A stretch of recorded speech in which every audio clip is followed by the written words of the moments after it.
Senator Stoker. Mr Acting Deputy President, I seek leave pursuant to Standing Order 190 to raise a matter of personal explanation of no longer than 2 minutes. Is leave granted?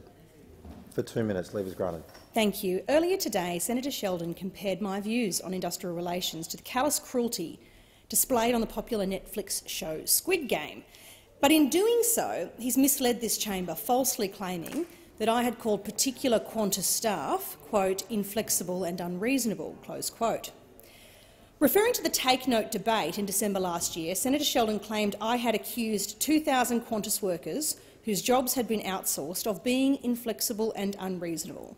He claimed I supported forcing workers into work arrangements or rates of pay, regardless of how unfair they may be, with those who resisted to be turfed out onto the street.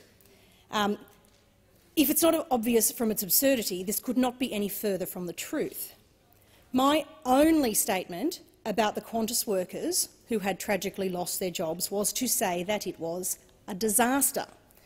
I explained that this was why the Morrison government had put so much effort and so much of the public's resources into trying to keep businesses afloat during COVID so they could keep on their staff.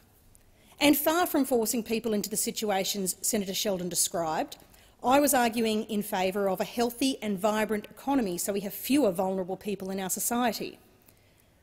When I use the terms inflexible and unreasonable to describe something in my Take Note contribution, it was to describe the approach of Senator Sheldon and his Labor colleagues to industrial relations, not to the 2,000 Qantas workers.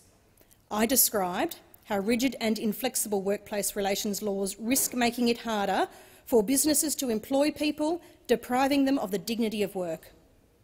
No one wants to see the kind of gore that is shown in Squid Game in the world of real life, but we ought to be able to disagree without running scare campaigns and without comparing each other to fictional psychopaths who prey on the vulnerable for sport.